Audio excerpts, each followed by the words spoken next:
जी अस्सलाम वालेकुम, कैसे हैं? आज का लेक्चर आगाज़ करते हैं। Lecture number 18। आज के लेक्चर में चैप्टर 2 हमारा कंप्लीट हुआ था, उसके क्वेश्चंस को डिस्कस करेंगे और फिर वॉल्यूम 2 के भी होम असाइनमेंट में क्वेश्चन दिए गए थे, उनको डिस्कस करेंगे।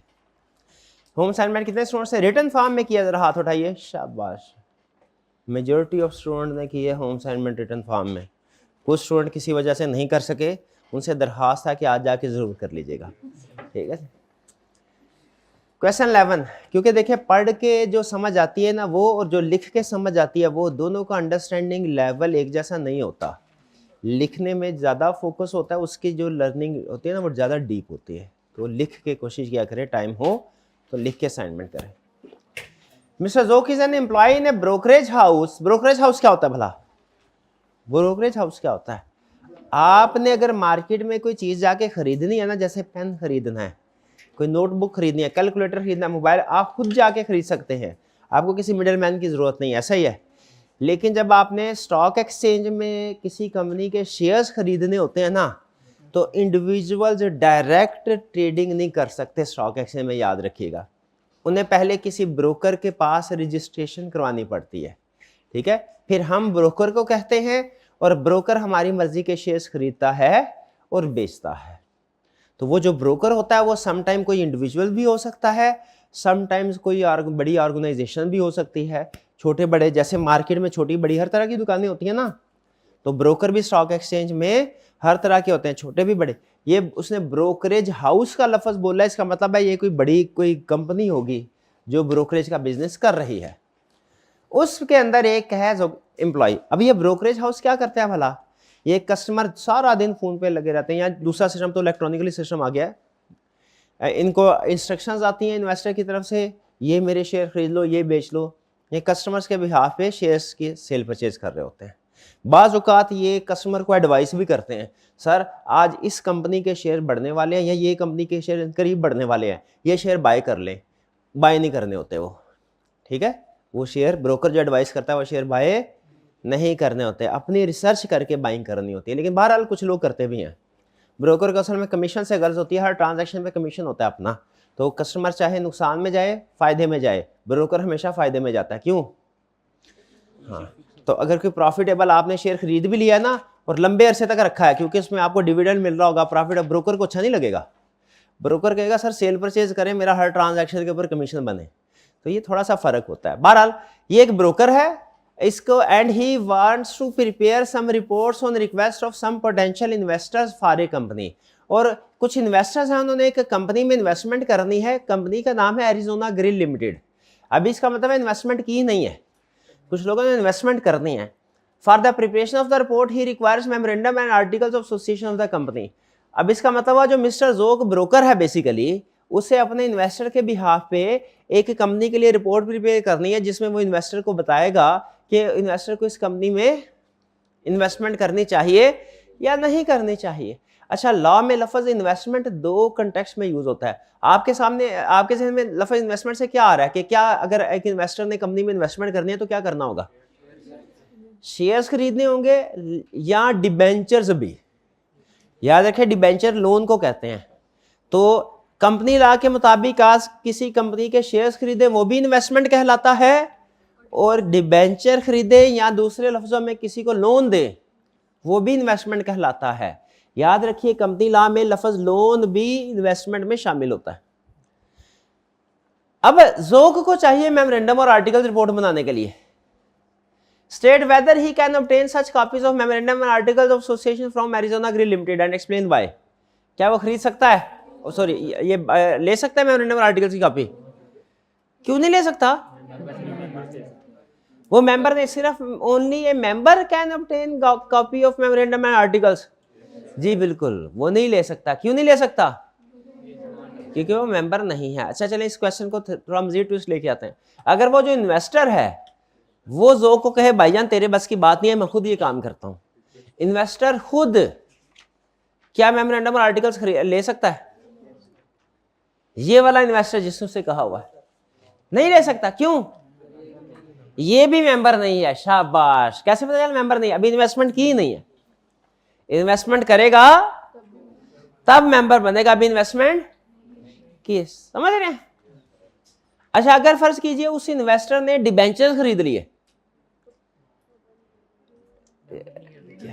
क्या अब मेमोरेंडम आर्टिकल्स ले सकता है? डिबेंचर खरीद लिए, अब मेमोरेंडम आर्टिकल ले सकता है? नहीं, क्यों नहीं? मेंबर नहीं है। मेंबर की डेफिनेशन पढ़ी है हमने, उसमें लिखा हुआ था मेंबर कौन होगा? Share holder, holder of any share. Debenture नहीं लिखा हुआ था, ये ध्यान में रखिएगा, holder of any share.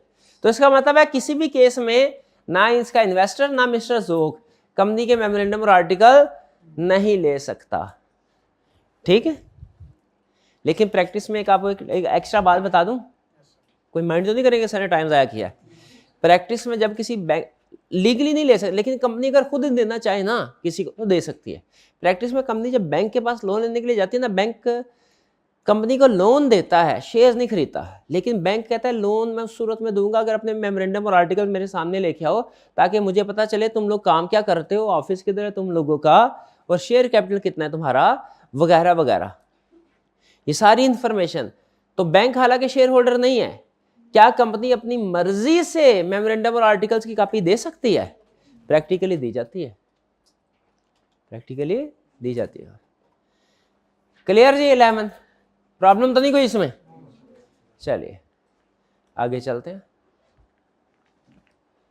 12 Ahmad, Ahmar and Akbar being the founder member. Founder member किसको बोलते हैं? वो जिन्होंने कंपनी को बनाया भी हो और अभी भी कंपनी के मेंबर है, शेयर होल्डर है, ठीक है। Founder member of Messrs excellent private limited EPL got the certificate of incorporation of company on 1st March 2020. They have given the undertaking to subscribe 10,000 share each for ₹10 per share of the company. उन्होंने undertaking दी कि उनमें से हर एक बंदा 10,000 share लेगा, खरीदेगा 10 रुपये each share के बदले में। Discuss time period for payment by subscriber. ये मैंने बातों बातों में आपको बताया था कि क्या जब कंपनी का सर्टिफिकेट ऑफ इनकॉर्पोरेशन हो जाता है, इफेक्ट क्या होता है? Subscriber become initial share holder, और जब इनिशियल शेयर होल्डर होते हैं तो उनको एज्यूम किया जाता है इनिशियल शेयर होल्डर है। अभी शेयर सर्टिफिकेट इशू नहीं हुए, अभी शेयर सर्टिफिकेट नहीं हुए, एक्चुअल शेयर होल्डर नहीं बने। एज्यूम किया जाएगा कि इनिशियल होल्डर हैं ये शेयर्स के, क्योंकि इन्होंने एग्री किया था। शेयर सर्टिफिकेट कब इनको इशू किया जाएगा? जब ये पैसे देंगे, और पैसे कितने अरसे में देंगे यही पूछ रहा है, गैस करें। कमीशन नोटिफाई कर रहा है, कमीशन कहां से? कमीशन क्या नोटिफाई करेगा? नहीं नहीं, ये टाइम पीरियड स्टैंडर्डाइज्ड है, लॉ में लिखा हुआ है 30 डेज। इनकॉर्पोरेशन के बाद 30 डेज के अंदर अंदर इन्होंने जो अंडरटेकिंग दी थी ना कि हम शेयर सब्सक्राइब करेंगे, 30 डेज के अंदर अंदर वो पैसे देने हैं, वरना इनका नाम ये इनिशियल शेयर होल्डर नहीं रहेंगे, इनका नाम खारिज हो जाएगा इनिशियल शेयर होल्डर की लिस्ट से, ठीक है। चलिए, तो जब कभी सर्टिफिकेट ऑफ इनकॉर्पोरेशन रजिस्टर हो जाए, अंडरटेकिंग दी होती है कि नहीं उन्होंने कि हम इतने शेयर खरीदेंगे, वो कितने अरसे में खरीदने आप? वो कहे सर हम अब खरीदेंगे ये 4-5 साल बाद, तो चलेगा? कब कब 30 दिन के अंदर अंदर इनकॉर्पोरेशन के बाद। हाँ, ये कंसेप्ट बुक में नहीं है, शाबाश, ठीक है। ये पहले होता था, अब उन्होंने 12 क्वेश्चन डाला, लेकिन इजी कंसेप्ट है, अच्छा कंसेप्ट, 30 डेज सिर्फ याद करना। Questions, MCQs. Under the Companies Act 2017, in which documents would you find the principal line of business class? Memorandum.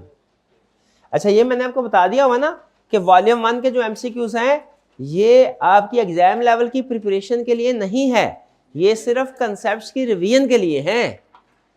Exam level के क्वेश्चन आपको वॉल्यूम 2 में मिलेंगे। वॉल्यूम 2 का डॉक्यूमेंट शेयर किया गया आपके साथ क्या? तो वहां से आपने क्वेश्चन करने हैं, वो थोड़ा आपको सोचने में मजबूर करेंगे, वहां पे आप गलतियां भी करेंगे। इसमें तो शायद ही किसी स्टूडेंट ने गलती की हो, शायद ही। छोटे छोटे क्वेश्चन हैं, असल क्वेश्चन वॉल्यूम 2 के क्वेश्चन करेंगे तो मानूंगा एग्जाम लेवल की तैयारी हुई है।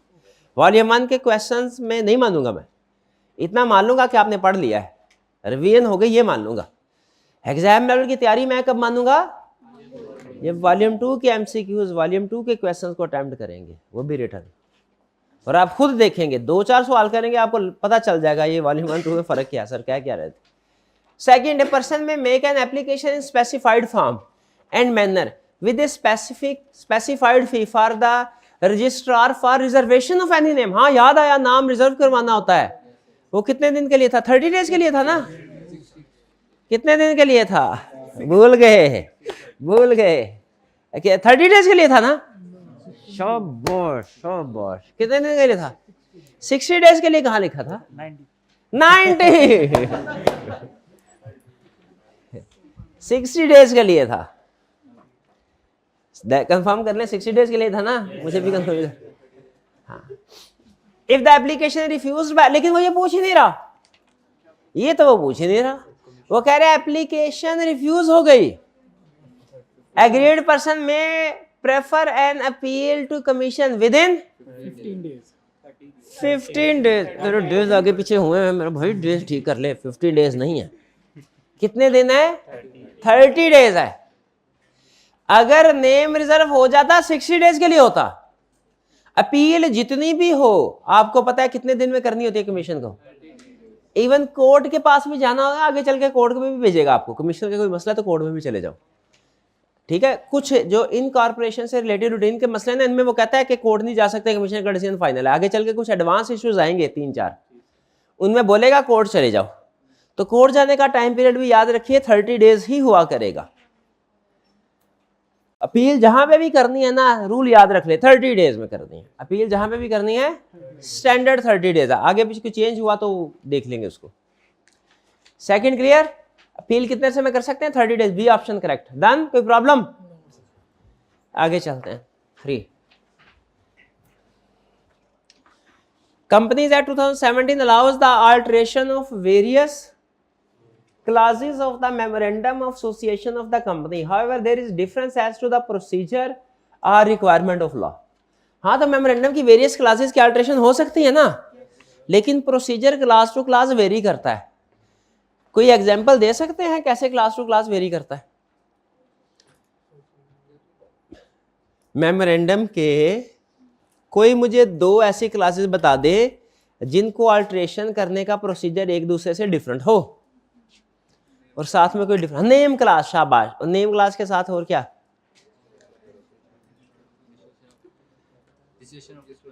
भाई रजिस्टर्ड ऑफिस क्लास और principal line of business clause, इनमें कुछ सिमिलैरिटी है, दोनों की अल्टरेशन हो सकती है।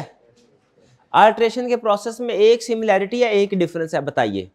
Principal line of business clause और रजिस्टर्ड ऑफिस क्लास में एक सिमिलैरिटी बताएं, एक डिफरेंस बताएं।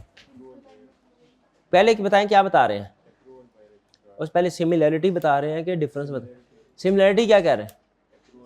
अप्रूवल बाय रजिस्ट्रार, चले ठीक है। फाइनल सर्टिफिकेट तो उसकी तरफ से आना है, या स्पेशल रेजोल्यूशन, ये भी सिमिलैरिटी है। डिफरेंस क्या है? कमीशन की अप्रूवल। किस केस में कमीशन की अप्रूवल चाहिए? हाँ शाबाश, रजिस्टर्ड ऑफिस क्लास चेंज करने में चाहिए, प्रिंसिपल लाइन ऑफ बिजनेस में नहीं चाहिए। लेकिन सवाल से सवाल ज़हन में आता है, लेकिन एक केस में हमें प्रिंसिपल लाइन, इजी है, कोई प्रॉब्लम नहीं, इजी होके बस मुझे बता दें सवाल का जवाब। Principal line of business clause में भी एक सूरत में अप्रूवल चाहिए। हाँ, नहीं याद किया ना? Principal line of business clause में भी एक केस में कमीशन की अप्रूवल आ जाती है। कौन सा केस है? नहीं याद, लेकिन पढ़ा दिया पूरा। शाब, आप बताएं। तू नहीं होता, भूला नहीं था याद करना है, बताया नहीं, मैं पढ़ाया नहीं था मैंने, तो क्यों नहीं बताते आप लोग? भाई वो जिसमें सब्जेक्ट टू लाइसेंसिंग रिक्वायरमेंट थी। अगर principal line of business clause में आप ऐसा बिजनेस ऑप्ट करना चाहते हैं जो कि रिस्ट्रिक्टेड है, सब्जेक्ट टू लाइसेंसिंग, तो कमीशन की अप्रूवल आगे क्यों नहीं आ गई? क्या करते हैं आप लोग? थोड़ा सा भी नहीं सोचते। तो which class can not be alter, कह रहा है which class can not be altered in the life time of the company? Name class alter हो सकती है, पढ़ा हो सकती है। रजिस्टर्ड ऑफिस क्लास हो सकती है, लाइबिलिटी क्लास हो सकती है। लाइबिलिटी क्लास से याद आया, एक हमने कोई बात पढ़ी थी कि स्पेशल रेजोल्यूशन से किसी की भी लाइबिलिटी बढ़ा कम कर सकते हैं, है ना? और कोई नहीं बोलेगा। स्पेशल रेजोल्यूशन से किसी भी मेंबर की लाइबिलिटी को इंक्रीज किया जा सकता है ना, बस इतना कंसेप्ट है।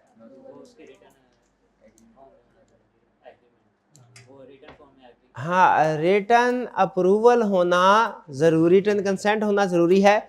जो हमने कब ऑब्टेन करनी है? रेजोल्यूशन पास होने से पहले या बाद में?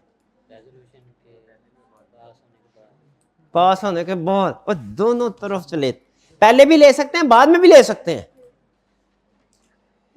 लॉ को पढ़ नहीं रहे आप, सही समझ नहीं पा रहे आप।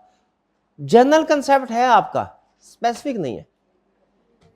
चले कोई नहीं, आहिस्ता आहिस्ता बन जाएगा। अच्छा बताइए, फिर इसका मतलब है सारी क्लासेस चेंज हो सकती है, कौन सी नहीं हो सकती? सब्सक्रिप्शन क्लास, क्योंकि इसमें तो सब्सक्राइबर्स होंगे, सब्सक्राइबर्स वही होंगे जो ओरिजिनल है। ठीक है, ऐसा ही है ना। अब पाकिस्तान के आइन में जितनी मर्जी तब्दीलियां हो जाए, जितने मर्जी नए सूबे बन जाए, पुराने बन जाए, पुराने रहे, जो भी हो, मर्ज हो जाए, जो भी चेंज होता रहे, पाकिस्तान के फाउंडर तो एक ही रहेगा। कौन? कायदे आज़म। तो उसी तरह मुझे ये बताइए कि कंपनी के जो सब्सक्राइब, कंपनी में बाद में जो मर्जी चेंज हो जाए, जो उसके ओरिजिनल सब्सक्राइबर थे वो तो वही रहेंगे ना। नेक्स्ट, तो सब्सक्रिप्शन क्लास इसमें करेक्ट ऑप्शन है। Next 4, toys and toys limited resolve to shift its registered office from Gujranwala to Lahore, that is within the province of Punjab. For this purpose TTL must obtain consent of creditors for entitled to object. Consent obtain करनी है इस purpose के लिए? क्यों नहीं करनी? Same province में है। Give notice of change to commission within the period of 15 days after the change. Commission का नहीं, इसमें एक चेंज करे तो ये करेक्ट स्टेटमेंट बन जाए। हाँ, नहीं कि कमीशन के बजाय रजिस्ट्रार आ जाए, ये भी गलत है। Obtain approval of registrar prior to shifting of register office. Inform करना है, अप्रूवल लेने की जरूरत नहीं है। अप्रूवल में और इन्फॉर्म में फर्क पता है ना आपको? अप्रूवल इजाजत लेना, और इन्फॉर्म का मतलब क्या है? बता के जाना। अबू जी दोस्त की तरफ जा रहा हूँ, चला जाऊं, ये क्या है? अप्रूवल। अम्मी जी दोस्त की तरफ जा रहा हूँ, रात को लेट आऊंगा, ये क्या है? इन्फॉर्म करना। दोनों में फर्क है। किसी जगह पे अप्रूवल लेनी है, किसी जगह पे इन्फॉर्म करना है। तो यहाँ पे जब ऑफिस चेंज करते हैं सेम प्रोविंस में, सेम प्रोविंस में, तो बताइए अप्रूवल चाहिए कि इन्फॉर्म करना है? बाद में, कितने दिन के अंदर अंदर? पता। Give notice of change in situation of the registered office to the registrar within a period of 15 days after the date of change. ये ऑप्शन करेक्ट है। Done ji. Next 5, for registered office class the province are the part of Pakistan not forming part of province shall be mentioned. For example, if the company proposes to have a registered office in Islamabad, they will write in their memorandum that registered office will be situated in Punjab. नहीं, इस्लामाबाद सूबे का हिस्सा नहीं है। Okay, तो correct option हुई सी, Islamabad. 6, the first clause of memorandum is the name clause of the company which contains the name of company with the additions of appropriate parenthesis. Choose the incorrect parenthesis. कौन से वाले नाम गलत है Pakistani law के मुताबिक? Abdullah private limited is a private company, कैसे पता चला? Rahim guarantee limited is a guarantee limited company. The lawyers PLC is a public limited company, गलत, ये गलत है। और Khan SMC private limited is a single member company, ये सही। अच्छा, इसका सही नाम क्या होना चाहिए था?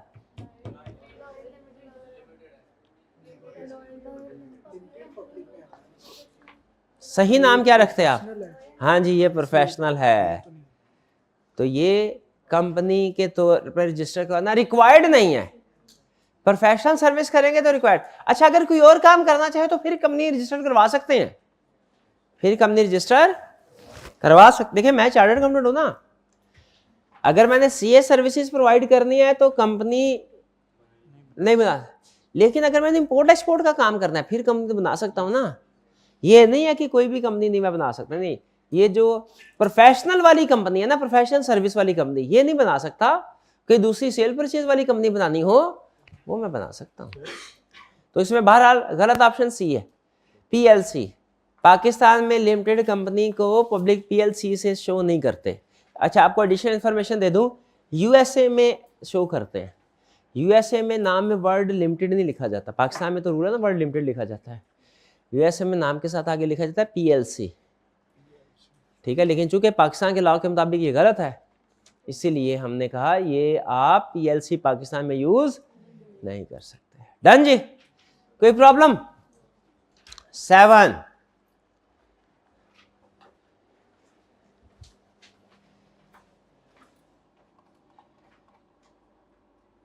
every company shall supply within a period of 14 days a copy of the memorandum and articles of the company upon the request and payment of prescribed amount to memorandum और articles की कॉपी किसको देनी है? Member को, D option. 8, what type of resolution required to change company's name? Special with 14 days notice। 14 days notice के साथ कोई resolution नहीं होती, जितनी भी रेजोल्यूशन होती है 21 डेज में होती है। हाँ, शॉर्टर नोटिस पे भी कर सकते हैं पास, इफाल। हाँ जी, स्पेशल रेजोल्यूशन की डेफिनेशन कितने स्टूडेंट्स को याद है? ये मेरा भाई जो केला बैठा है सुनसान जंगल में, मेरा भाई याद है आपको स्पेशल रेजोल्यूशन की डेफिनेशन? नहीं याद? क्यों नहीं याद? क्यों नहीं याद?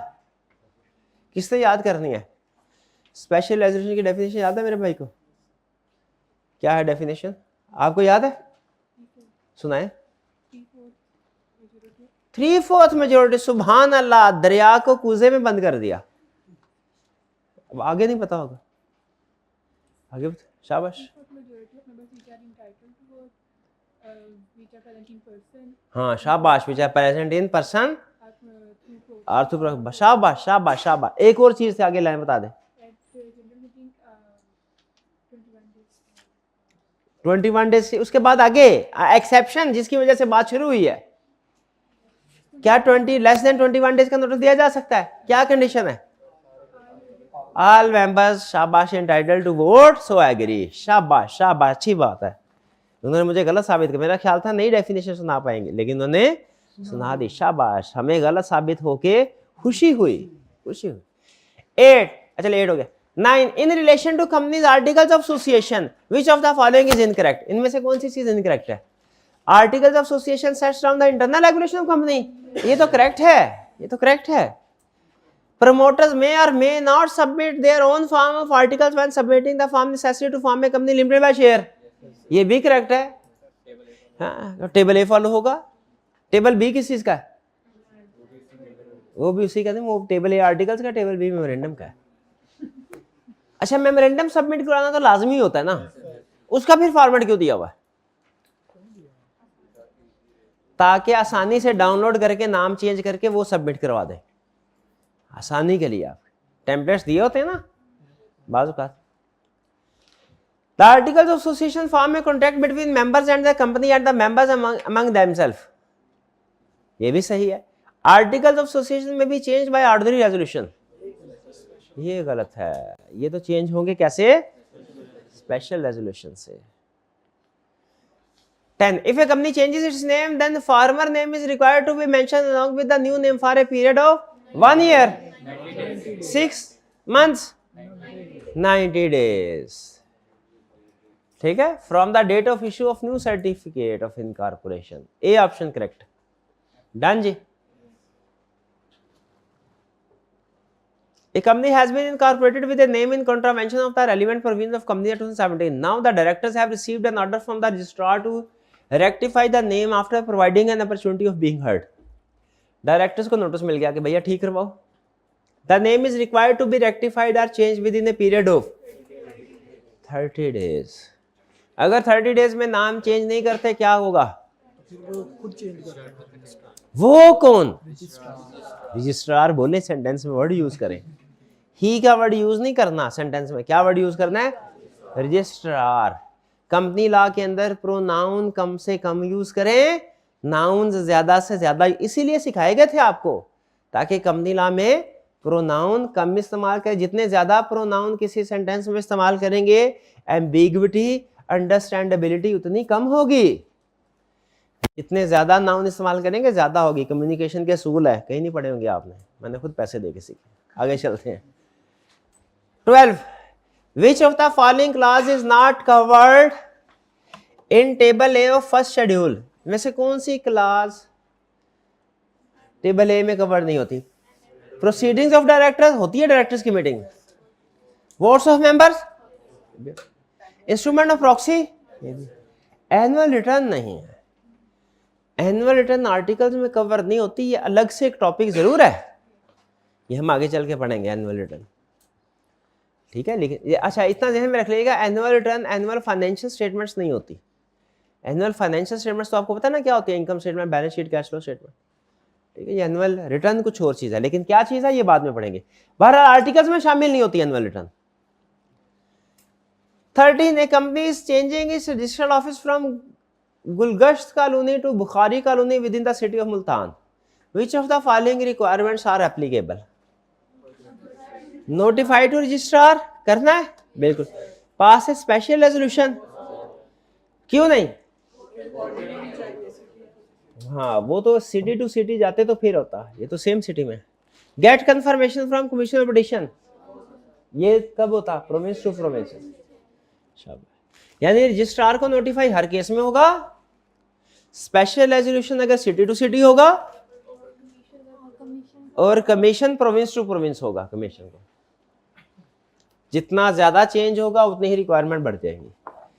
एक company changing its register office from Lahore Punjab province to Multan, which of the following requirements are applicable? अब ये देखिए विद इन सेम प्रोविंस है लेकिन सिटी टू सिटी है।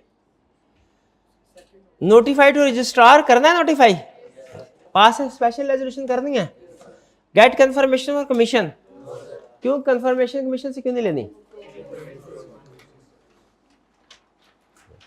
करेक्ट ऑप्शन हमारी क्या हुई? 1 और 2, यानी B option, B option. 15 a company is changing its register office from Mardan Khyber Pakhtunkhwa to Quetta Balochistan province, which of the following requirements are applicable? Notify to registrar को notify करना है, स्पेशल रेजोल्यूशन पास करनी है, गेट कंफर्मेशन फ्रॉम कमीशन, ये भी क्यों? ये क्यों? किस प्रोविंस है, किस प्रोविंस में से हो रहा है? केपीके से बलोचिस्तान। चलिए ये तो एमसीक्यूज हो गए हमारे कंप्लीट। वॉल्यूम 1 के एमसीक्यूज क्या हो गए हमारे? कंप्लीट। अब चलते हैं हम वॉल्यूम 2 के क्वेश्चंस की तरफ। अभी आपको होम असाइनमेंट ना इजी इजी मिल रही है, ऐसा ही है? हाँ, अब आपके बेसिक कंसेप्ट बन गए। अब आपको होम असाइनमेंट्स तादाद भी क्वेश्चन की ज्यादा थोड़ी सी और डिफिकल्टी लेवल भी हायर मिलेगा। सबसे पहले requirement under the provisions of company act 2017, ये इररेलेवेंट है। क्यों भला? क्योंकि आप जब पेपर ही कंपनी लॉ का है तो फिर इसका मतलब है जो भी आंसर होंगे कंपनी एक्ट के मुताबिक ही आपने देने हैं। हाँ, अगर जब कंबाइन हो जाएगा ना ये बिजनेस लॉ जाई का न्यूज में कह रहा है, तो फिर उस सूरत में ये इन्फॉर्मेशन हमारे लिए काम की होगी। हमें पता चल जाएगा ये वो बिजनेस लॉ वाले पोर्शन में से सवाल पूछ रहा है कि कंपनी लॉ वाले में से, ठीक है। जब लिखा होगा कॉन्ट्रैक्ट एक्ट तो हमें पता चल जाएगा बिजनेस लॉ, जब लिखा होगा companies act company law.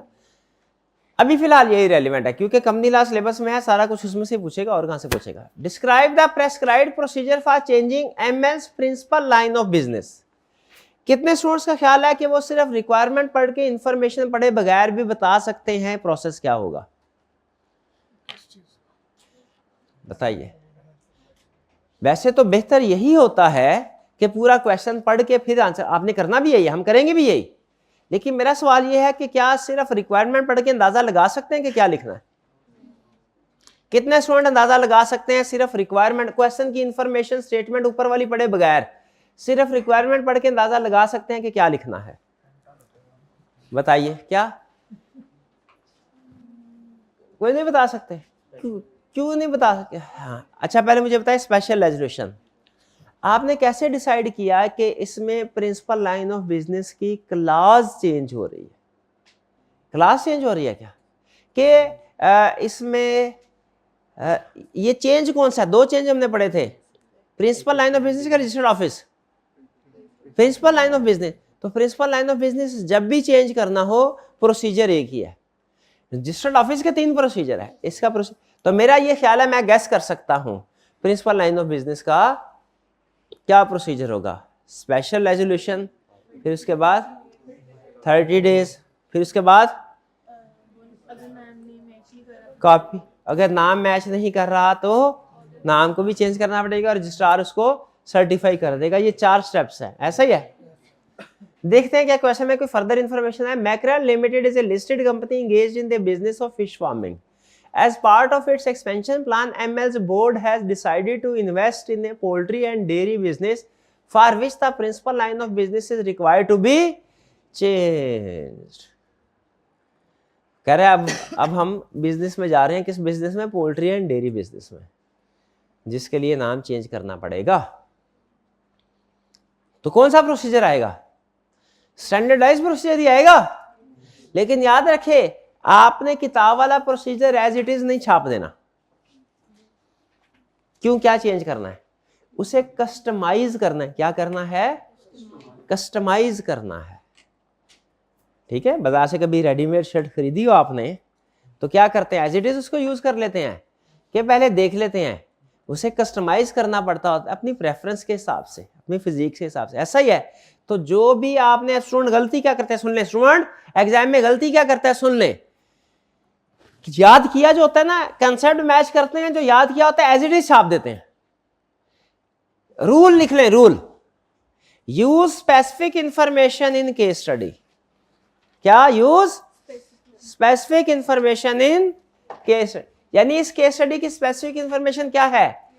Mackerel limited, poultry and dairy business, fish farming. हाँ जी, ये स्पेसिफिक वर्ड है, ये आपके सॉल्यूशन में आने चाहिए।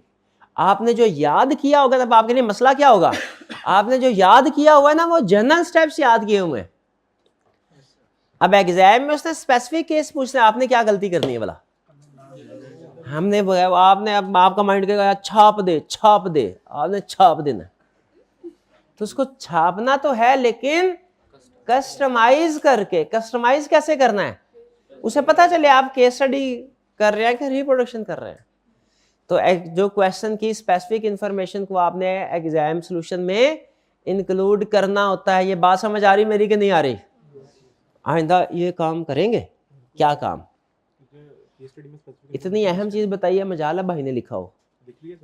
लिख लिया? शाबाश, ये हुई ना बात। बहन जी ने लिखा है? ये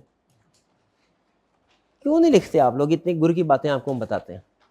ये क्लियर हो गया क्या लिखना है? और इसमें सबसे अहम चीज आपने क्या सीखी है? क्वेश्चन की स्पेसिफिक इंफॉर्मेशन को सॉल्यूशन में यूज करना है, इंक्लूड करना है। नेक्स्ट,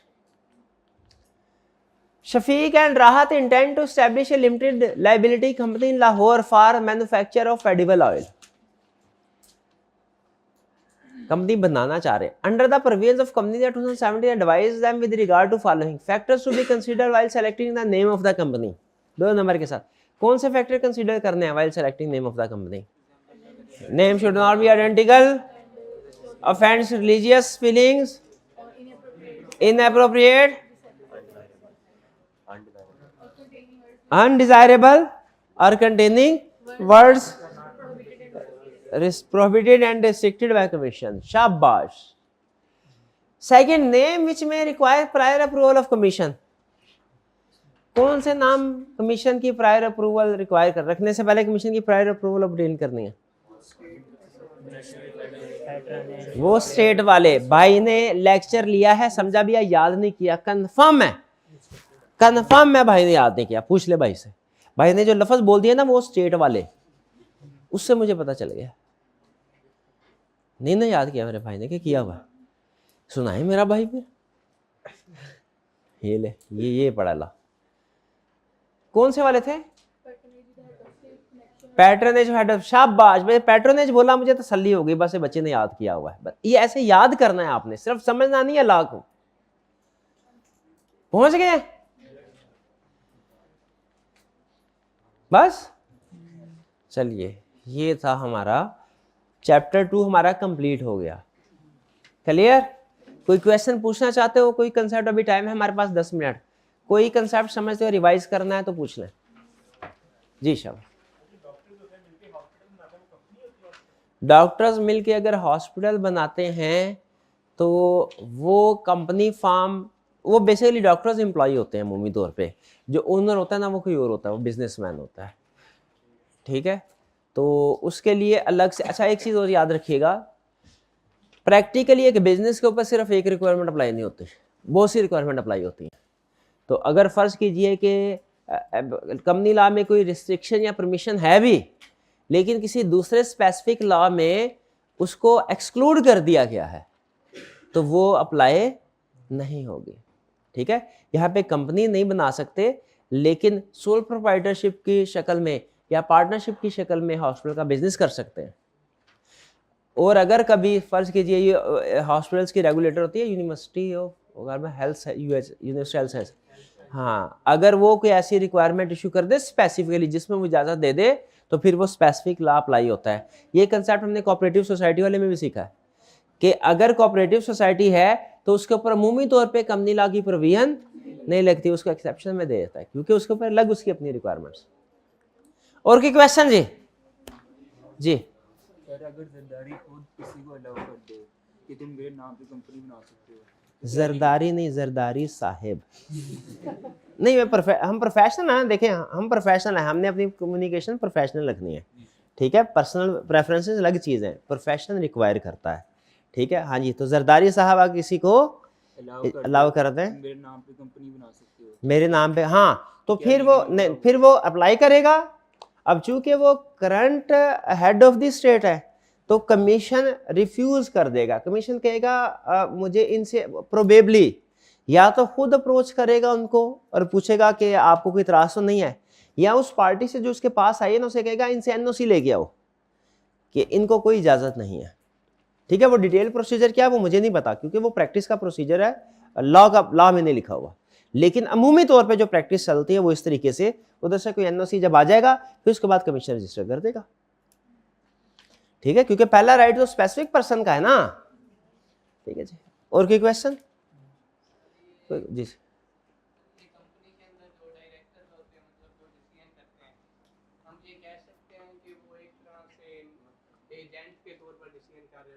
हाँ जी बिल्कुल, कम जो डायरेक्टर्स होते हैं वो कंपनी के एजेंट होते हैं, वो कंपनी के एजेंट के तौर पे कंपनी के बिहाफ पे डिसीजन कर रहे होते हैं, बिल्कुल ये कह सकते हैं, और होता भी ऐसा ही है बल्कि, ठीक है, वो कंपनी के एजेंट होते हैं। क्लियर? ये आपका सवाल था। अब अगला सवाल मैं पूछूं, अगर वो एजेंट कंपनी के फायदा की बजाय नुकसान वाला काम करे तो क्या होगा? हाँ, वो एजेंट लायबल होगा, वो सारा नुकसान कौन भरेगा फिर? एजेंट लायबल होगा। अगर तो कोई थर्ड पार्टी को नुकसान पहुंचाए तो पहले कंपनी पे करेगी और फिर कंपनी डायरेक्टर से पैसे निकलवाएगी। ये कुछ जगहों के ऊपर एससीसीपी ने बोला हुआ है कि अगर किसी शेयर होल्डर ने कहा ना अर्जेंट मीटिंग करवाओ, डायरेक्टर्स ने मीटिंग नहीं करवाई जानबूझ के कि कहीं मुझे निकाल ही ना दे, ये लगता है मुझे निकालने का सोच रहे हैं, तो फिर शेयर होल्डर्स खुद मीटिंग करवाएंगे और उसका सारा खर्चा किससे लेंगे भला? डायरेक्टर की तनख्वाह से, क्योंकि उसने अपनी ड्यूटी पूरी नहीं की। तो अगर कोई भी डायरेक्टर एज एजेंट अपनी ड्यूटी पूरी नहीं करते, अपने एक्ट के लिए जिम्मेदार होंगे। डन जी। और कोई क्वेश्चन? शाबाश। शहबाज शरीफ है वो गवर्नमेंट ऑफिस होल्ड करते हैं, शहबाज शरीफ साहिब जो गवर्नमेंट ऑफिस होल्ड करते हैं, वो अपने नाम से अपनी पर्सनल कंपनी बना सकते हैं एज अ हाँ, वो अपने नाम से अच्छा, एज गवर्नमेंट एम्प्लॉय रहते हुए या गवर्नमेंट सर्वेंट रहते हुए कोई अपनी पर्सनल कंपनी बना सकता है कि नहीं, इसके बारे में मुझे कंफर्म नहीं है। मेरी जो अंडरस्टैंडिंग है वो ये कि असूली तौर पे बनानी नहीं चाहिए। कन्फ्लिक्ट ऑफ इंटरेस्ट आ जाता है कि आप गवर्नमेंट को सर्व करेंगे, गवर्नमेंट का इंटरेस्ट सामने रखेंगे कि अपना पर्सनल इंटरेस्ट सामने रखेंगे। तो अमूमी तौर पे दुनिया में ऐसे होता है कि इजाज़त नहीं होती कि हाँ, पाकिस्तान में भी नहीं है, हाँ जी हाँ जी, और भी काम नहीं कर सकते। लेकिन एग्जैक्टली पाकिस्तान में क्या लॉ है, चूँकि अब ये सारे लॉज मैंने नहीं पढ़े हुए, मैंने तो सिर्फ जो हमारे सिलेबस की हद तक लॉ जो हमारे सीए में पढ़ाए जाते हैं वही, और वही आपको पढ़ाने होते हैं। ये चूँकि बाकी LLB में पढ़ाए जाते हैं तो वो कोई लॉयर आपको एडवाइस देगा। मेरा ख्याल ये है कि इजाज़त नहीं होगी, लेकिन ये बहरहाल ओपिनियन है, कंफर्म नहीं है, कंफर्म कोई लॉयर करेगा। और कोई क्वेश्चन है? चलिए, अब मेरा ख्याल है जिस तरह के सवाल आप पूछ रहे हैं ना, हाँ जी, हाँ, एक्ट और ऑर्डिनेंस में क्या फ़र्क है, ये अच्छा सवाल है। देखिए, आजकल आप सुन रहे होंगे कि नेशनल असेंबली का और सेनेट का इजलास चल रहा है पिछले 2-3 दिन से, ठीक है। ये हर रोज़ इजलास नहीं होता, ये कॉल करना पड़ता है, ठीक है। ये समझ लीजिए कि महीने 2 महीने के बाद होता है। अगर तो कोई कानून पास करना है और वो सेनेट और नेशनल असेंबली के ज़रिए से पास होता है, उसे बोलते हैं एक्ट। और अगर फर्ज कीजिए नेशनल असेंबली का इजलास या सेनेट का इजलास दूर है, तो प्रेसिडेंट फौरी तौर पे कोई कानून पास करना चाहता है तो उसके पास ऑप्शन होती है, कर सकते, कहते हैं ऑर्डिनेंस। लेकिन ऑर्डिनेंस का एक वैलिडिटी पीरियड होता है 120 डेज तक, उससे आगे उसको प्रूव करवाना होता है, ठीक है। उससे आगे क्या करना होता है, उसको नेशनल असेंबली या सेनेट से अप्रूव करवाना, उससे एक्ट बनाना होता है। लेकिन पाकिस्तान में आपको पता है अक्सर मार्शल लॉ वगैरह लगते ही रहते हैं, नॉर्मल चीज़ है मुल्क कौम के मफाद में। तो जो मार्शल लॉ के दौर में जो प्रेसिडेंट होता है वो ऑर्डिनेंस पास करता है ना, अमूमी तौर पे वो कहता है भाईजान कोई पार्लियामेंट नहीं, कोई सेनेट नहीं, ये ऑर्डिनेंस चलेगा, 120 दिन के बाद भी यही चलेगा। है किसी में हिम्मत तो बताएं, इसको ना करें, नहीं करते ना लोग। तो इसलिए आप देखते होंगे कुछ ऑर्डिनेंस ऐसे हैं जो कि हाँ चलते आ रहे हैं। हमारा कंपनी ऑर्डिनेंस 1984 का था, 2017 तक चलता रहा। हालांकि लॉ ने बोला है जितने भी ऑर्डिनेंस हो उनका वैलिडिटी पीरियड कितना होगा, 120 दिन। ये 40-50 साल चलता रहा। क्यों चलता रहा फिर, क्यों चलता रहा? वो इसी वजह से, ठीक है। कि बाद में हालांकि अमूमी तौर पे एक दफ़ा शायद चीफ जस्टिस साहब की किसी की एडवाइस भी आई थी कि पार्लियामेंट को ये चाहिए कि जितने भी ऑर्डिनेंस हैं ना उनको अप्रूव करें और एक्ट की शक्ल दें। लेकिन उन्होंने कहा चल रहे हैं तो चलते रहने दें। बहरहाल ये फ़र्क होता है एक्ट और ऑर्डिनेंस। चलिए आज हमने चैप्टर 2 कंप्लीट कर लिया है। आज आपकी होम असाइनमेंट भी नहीं दे रहा, आपने चैप्टर 2 को याद करना है, अच्छे से रिवाइज करना है। नेक्स्ट वीक में आपका चैप्टर 2 का टेस्ट होगा, टेस्ट की तैयारी करनी है। क्लियर जी? चलिए कल इंशाल्लाह हम चैप्टर 3 स्टार्ट करेंगे। आज का लेक्चर खत्म करते हैं। अल्लाह हाफिज़।